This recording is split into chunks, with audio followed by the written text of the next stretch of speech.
So it's time to level out the mill again. Got it set up here recently and it's settled a bit. So I have a laser level set up here to broadcast a beam.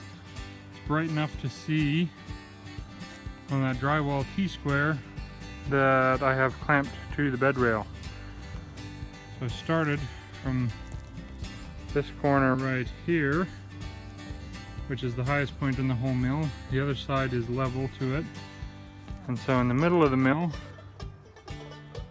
the beam is about right there at 40 inches.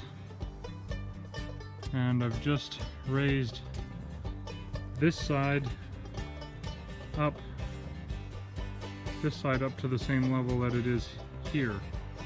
Now I'm going to move drywall square over to that side and bring that side up to be level with this side, according to this reference beam. So as you can see, move the drywall square over to the other side.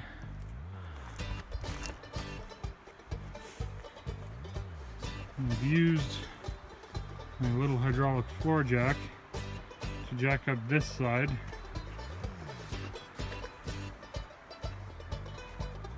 I don't know if you'll be able to see the laser line or not.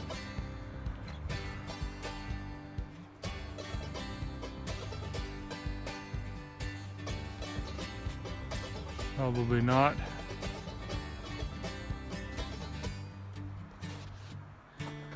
And now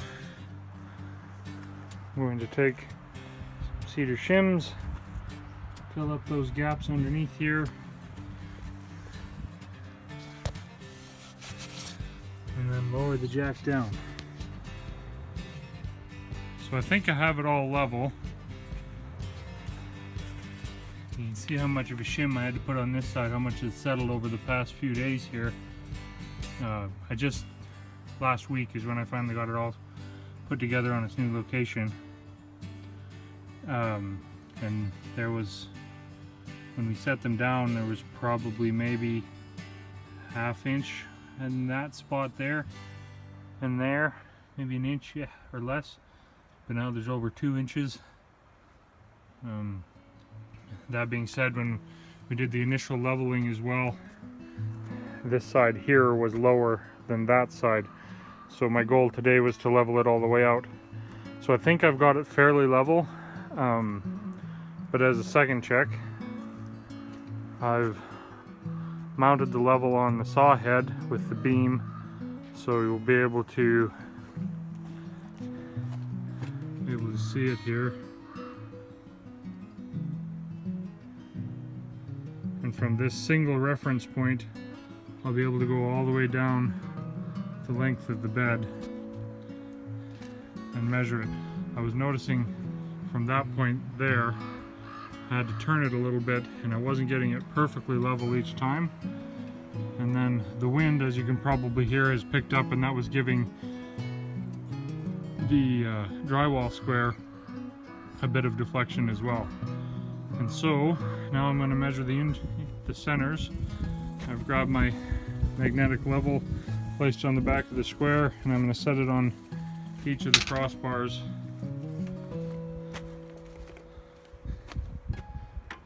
Like so, making sure that it's level, and check the reference from that point all the way down. So what I've discovered is that from this point to that point, there's almost 3/8 of an inch difference. This end is higher than this end, which originally that was the high corner, but what with settling and shimming and all that, now this is the high corner. But the reality of it is, as we go along, there's an even increase all the way, and there's no dips or anything like that. So as far as cutting, the slope isn't really going to affect anything, because the blade and the bed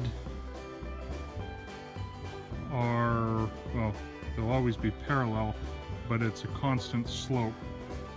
And that constant slope all the way on means the cut will be a constant thickness the whole way. So that doesn't matter.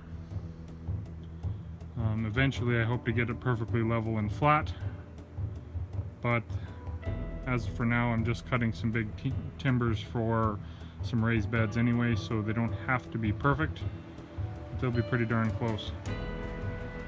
My final step is just to go back over each of these crossbars and just to make sure that they're not tilted one way or the other and that they are in fact level, because that's the other thing. If the saw head is at an angle like that, then of course the cut will be at an angle. So these need to be flat and parallel with the blade all the way along as well. So that's my next step, and I'm going to use my long level for that. So what I've discovered using the level in concert with my laser, which is at a fixed point, so yes, it's mounted on the saw head, but since it's a fixed point and the saw head hasn't moved and it's level, shouldn't be any issues. But anyway, so what I've discovered is that through the length of the mill, that end is perfectly level, which it should be, since it was referenced off of a level point from here with the laser to here. There's almost 3/16 of an inch drop on this side. So I've set up the jack and I've lifted it up, so that's level and that's level. So I just got to put a couple more shims in there and maybe one there. That one's loose, so I'll have to put one in there. These are one of the ones we put in originally. It's solid. So let's put some shims in. And with a little luck, everything should be good. Alright, I think we got it all level.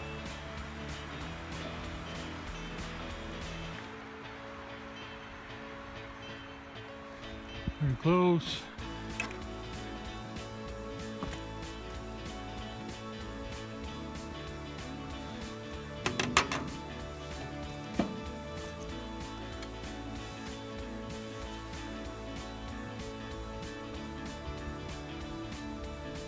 Well, it's a tiny bit.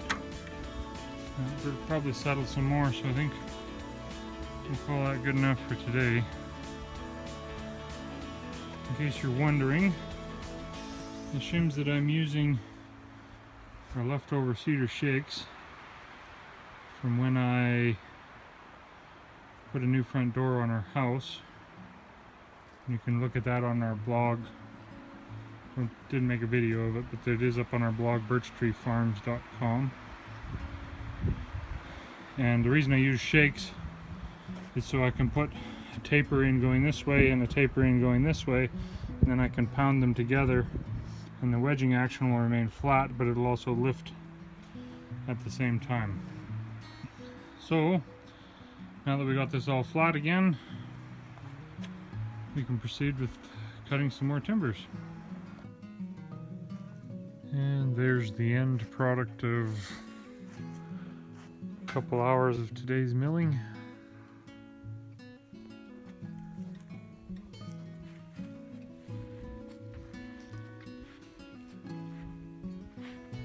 The difference between the fir and the pine spruce is quite remarkable.